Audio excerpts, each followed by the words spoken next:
Hello students, अगर आपने हमारा चैनल अभी तक सब्सक्राइब नहीं किया है तो सब्सक्राइब कीजिए और बेल आइकन पर क्लिक कीजिए लेटेस्ट वीडियो सबसे पहले देखने के लिए। Today's topic is realization expenses. Realization expenses or dissolution expenses. This incurred in dissolving the firm by selling the assets and paying the liabilities. Students, जब फर्म डिसॉल्व होती है तो हमें जो पहला स्टेप करना होता है अपनी एसेट्स को सेल करना है, देन लायबिलिटीज को सेटल करना है। इन सारे प्रोसेस में हमारे कुछ एक्सपेंसेस भी हो जाते हैं। इन एक्सपेंसेस को बोला जाता है रियलाइजेशन एक्सपेंसेस या dissolution expenses. Okay, these expenses may be paid as remuneration to a partner. कभी कभी हम डिसॉल्यूशन की जो सारी प्रोसेसिंग है इसके लिए किसी एक पार्टनर को ही अपॉइंट कर लेते हैं कुछ रेम्यूनरेशन पर। तो उसको जितना रेम्यूनरेशन देने के लिए हमने अपॉइंट किया है that is called dissolution expenses, क्योंकि वो फर्म को बेयर कर रहे होंगे as a expenses to carry out the dissolution and और expenses incurred. This being the expenses for dissolution of the firm are debited to realisation account. और ये जो भी रियलाइजेशन के या डिसॉल्यूशन के एक्सपेंसेस होते हैं ये हमें रियलाइजेशन अकाउंट में डेबिट करने होते हैं। Correct? Now, there are some entries regarding this realization expenses. First case, when realization expenses are borne and also paid by the firm. जब realization का खर्चा फर्म का खर्चा है और फर्म ने उसे पे भी कर दिया तो हमारी एंट्री हो जाएगी realisation account debit to cash oblique bank account. Yes, अगर खर्चा फर्म का ही है, फर्म को भी बेयर करना है और पे भी फर्म ने कर दिया तो दिस इज द एंट्री।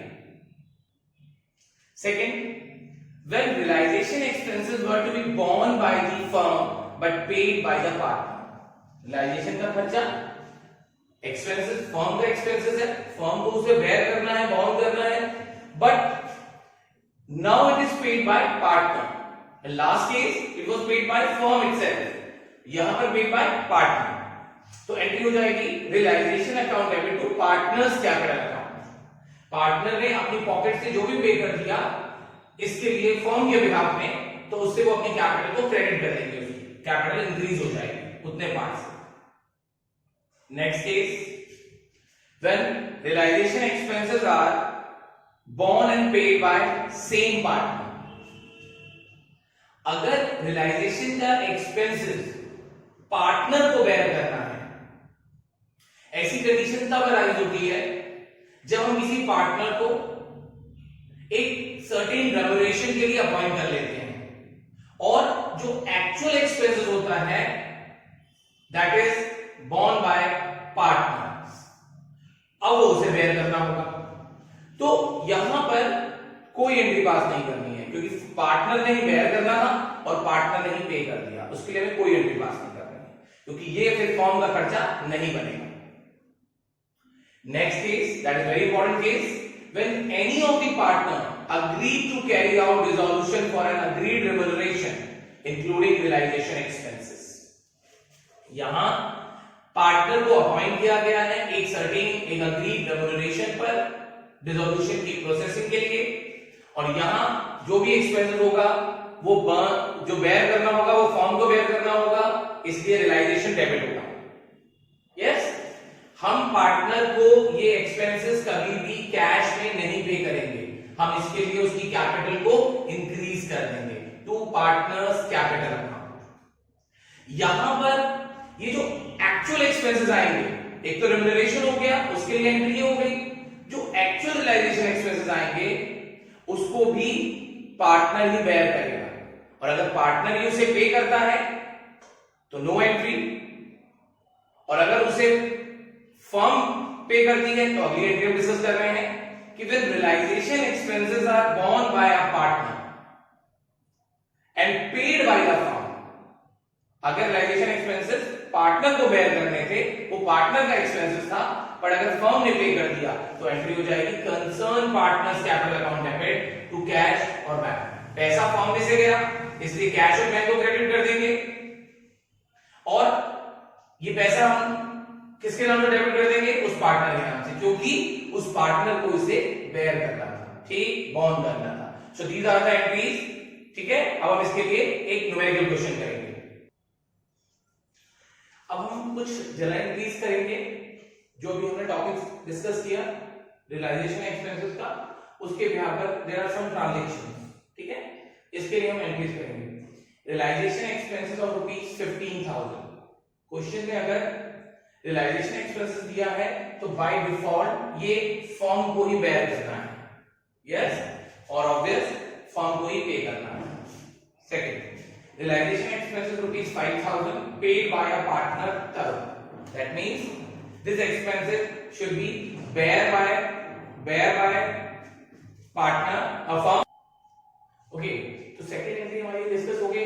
इसमें जो एक्सपेंसेस था वो बेयर करना था फर्म को और पे कर दिया पार्टनर को। Third, realization expenses of ₹5,000 paid by the firm on behalf of mother a partner. Now in this question, in this transaction, expenses paid firm ने किए हैं, किसके बिहाफ पर? मदर के बिहाफ पर। दैट मींस ये एक्सपेंसेस बेयर बॉन्ड किसको करने थे? पार्टनर को करने थे। Fourth, Pawan and partner was paid remuneration including expenses, it's really matters, of ₹20,000। हमने पवन को डिसोल्यूशन की प्रोसेस के लिए 20,000 में अपॉइंट किया, ठीक है, और ये 20,000 फर्म को बेयर करने हैं to carry out dissolution of the firm, yes. And actual expenses were ₹10,000, और जो एक्चुअल रियलाइजेशन का खर्चा आया दैट इज 10,000, जिसको पार्टनर ने ही बेयर किया होगा, क्योंकि हमने जब उसको अपॉइंट किया था तब ये चीज क्लियर हो गई थी, इंक्लूडिंग एक्सपेंसेस। तो ये 10,000 पार्टनर ने ही बेयर करे होंगे और पार्टनर ने ही पे करे होंगे। ये बाय डिफॉल्ट आपको याद रखना है ये बात, ठीक है। Next, dissolution expenses were ₹8,000, out of the said expenses ₹3,000 were to be borne by the firm and the balance by Ravi, a partner, ₹8,000 paid by the firm. इसमें से टोटल खर्चा हुआ 8,000, जिसमें से 3,000 फर्म को बेयर करने थे, बाकी पार्टनर को बेयर करने थे, पर पे सारे फर्म ने कर दिया 8,000, ठीक है। अभी हम डिस्कस करेंगे इसकी entry. And last, realisation expenses of ₹5,000 were to be borne by and paid by Karan, a partner। ये खर्चा पार्टनर को ही बेयर करना था और पार्टनर ने ही पे कर दिया, यस। ओके, तो फर्स्ट एंट्री जैसा कि मैंने डिस्कस किया कि अगर ये नहीं बताया जाता कि ये किसको बेयर करने हैं तो ये फर्म को बेयर करने हैं, तो इसलिए रियलाइजेशन अकाउंट डेबिट, और ये भी नहीं बताया कि इसने पे किए हैं तो ये फर्म ने ही पे किए हैं। एंट्री हो जाएगी realisation account debit to cash oblique bank. Cash और बैंक दोनों इसका लिखने का है कि क्वेश्चन में जो भी हमारे पास होगा हम उसके अकॉर्डिंग इसका पेमेंट करेंगे। Second, realisation expenses ₹5,000 paid by a partner Tarun. यहां पर ये खर्चा बेयर करना था फर्म को, इसलिए रियलाइजेशन अकाउंट डेबिट हुआ, पे कर दिया पार्टनर ने, इसलिए पार्टनर की कैपिटल अकाउंट बढ़ गई, क्रेडिट हो गई 5,000। Next, 3, realisation expenses ₹5,000 paid by the firm on behalf of mother. इसका मतलब ये एक्सपेंसेस किसको बेयर करना था? पार्टनर को। पे किसने कर दिया? फर्म ने। तो यहां पर हमारी एंट्री होगी mother's capital account debit to cash oblique bank account, yes. Firm ने से पैसा किया, इसलिए कैश और बैंक क्रेडिट होंगे, बट हमने ये खर्चा किसके बिहाफ पर दिया? मदन के बिहाफ पर, तो हमने ये मदन को डेबिट करके ये प्रूव कर दिया कि हमने ये पेमेंट मदन को कर दिया, get it. Next, these two entries are very important.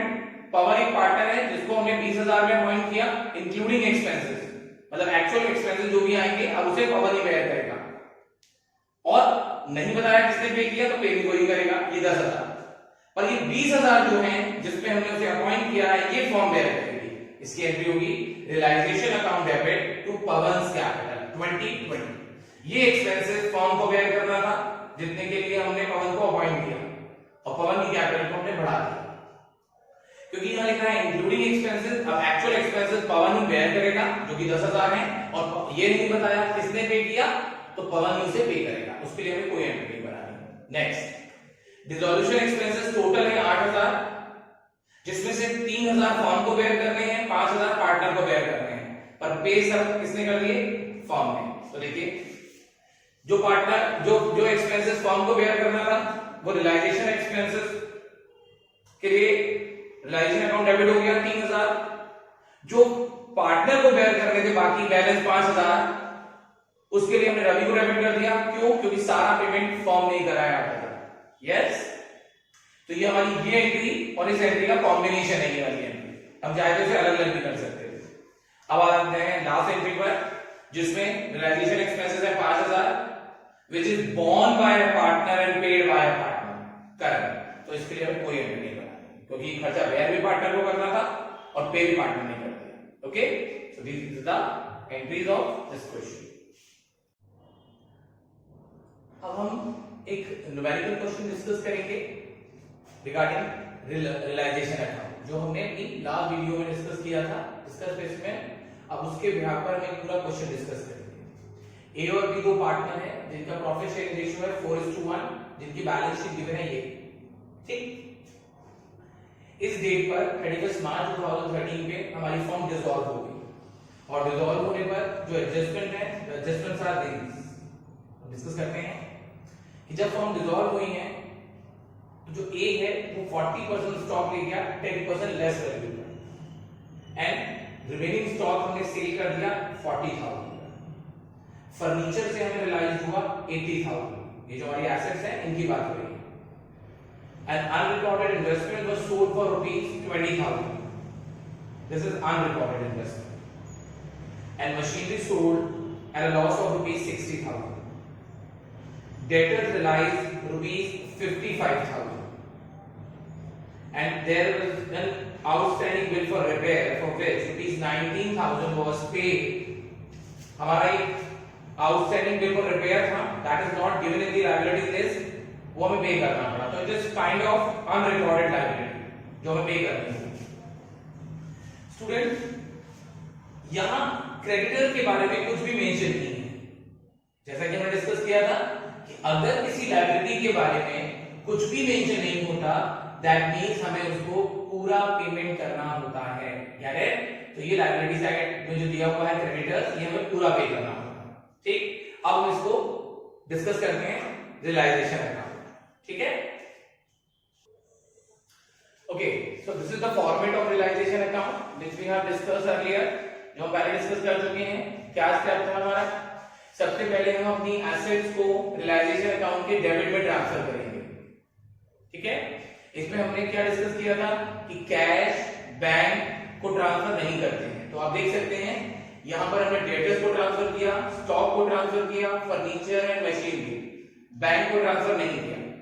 तो बैंक ऑलरेडी मनी में है ना, उससे हम क्या रियलाइज करेंगे? सेम वे अगर किसी पार्टनर का कैपिटल, करंट और लोन अकाउंट अगर एसेट साइड में गिवन है तो हम उसको भी ट्रांसफर नहीं करते हैं। बच्चों, इसके अलावा there are two more things. If P&L account given in the asset side और एक deferred revenue expenditure like advertisement suspense account, अगर ये दो चीजें भी गिवन होती है हमें एसेट साइड में, तो वो भी यहां ट्रांसफर नहीं होती, क्योंकि उनसे भी हम कुछ भी रियलाइज नहीं कर सकेंगे। Correct? So this is all the assets, debtor, stock, furniture, machinery, इनको हम बुक वैल्यू में ही ट्रांसफर कर देंगे। बुक वैल्यू में जो इसकी बुक वैल्यू है उसी में ट्रांसफर कर देंगे। अभी हमें नीचे बिल्कुल भी ध्यान नहीं देना है इस बात पे जब इसको ट्रांसफर करते हैं। अब आते हैं हम लायबिलिटीज के साइड पर। हमारी जो आउटसाइड लायबिलिटीज हैं दैट इज क्रेडिटर्स, उसको हमने क्रेडिट साइड पर ट्रांसफर कर दिया। There is one more liability, you can see there workman compensation reserve 40,000। Workman compensation reserve के बारे में अगर क्वेश्चन में नीचे कुछ नहीं कहा, अगर उसके लिए कोई लायबिलिटी नहीं आई है, तो फिर वर्कमैन कॉम्पनसेशन रिजर्व को हम पार्टनर्स के कैपिटल अकाउंट में ही डायरेक्टली डिस्ट्रीब्यूट करते हैं। क्या एंट्री होगी हमारी? Workman compensation reserve account debit to A's capital and to B's capital. Okay, यहां कोई भी लायबिलिटी उसके रिगार्डिंग नहीं आई है, तो हम उसे यहां ट्रांसफर नहीं करते हैं। उसके बाद करंट अकाउंट डेफिनेटली नहीं ट्रांसफर होगा, बी का करंट अकाउंट, एंड कैपिटल भी ट्रांसफर नहीं होगी। तो ये हमने 4 एसेट और एक लायबिलिटी यहां ट्रांसफर कर दी। अब आती है असेट्स के रियलाइजेशन की बारी और लायबिलिटीज को सेटल करने का। First, A took over 40% of stock at 10% less than its book value. Stock की वैल्यू बच्चे कितनी है? 85,000। उसका आधा, उसका 40% होता है 34,000, 40%। उसका 10% लेस करते, 10% लेस करते ए ले जाता है, लेकिन बाय ए कैपिटल। ब्रैकेट में ये स्टॉक जो लिखा है बस तो ये मेंशन करने के लिए है कि ये वैल्यू स्टॉक की 40% वैल्यू ए ले गया। और इसके बाद ये कहां रिफ्लेक्ट करेगा? ये हमारे ए के कैपिटल अकाउंट के डेबिट साइड में भी रिफ्लेक्ट करेगा, क्योंकि इसकी एंट्री बनेगी as capital account debit to realisation account. Correct? उसके बाद जो हमारा स्टॉक है, रिमेनिंग स्टॉक है, रिमेनिंग स्टॉक वो सोल्ड फॉर ₹40,000। तो ये बाय बैंक लिख दिया क्योंकि अब इनसे कैश रियलाइज हो रहा है, स्टॉक 40,000। उसके बाद furniture realise, okay, then you can see in first adjustment furniture realise ₹80,000, यहां लिख दिया फर्नीचर। अब इसकी सेपरेट भी एंट्री कर सकते थे, बाय बैंक, फिर ब्रैकेट में stock, then by bank, bracket में furniture, but this is not good. आप सारी एसेट्स से जितना रियलाइज हुआ है उसे एक बाय बैंक की हेडिंग डालकर सारी एसेट्स का यहाँ नाम लिखें और उनसे मिलने वाला जो वैल्यू है वो यहाँ लिखें, टोटल फिगर एक साथ लिखें। तो हमारा स्टॉक और फर्नीचर कंप्लीट हुआ। सेकंड एडजस्टमेंट में एक हमारा अनरिकॉर्डेड इन्वेस्टमेंट है 20,000 का, उसे 20,000 का सेल हुआ है, सॉरी इन्वेस्टमेंट।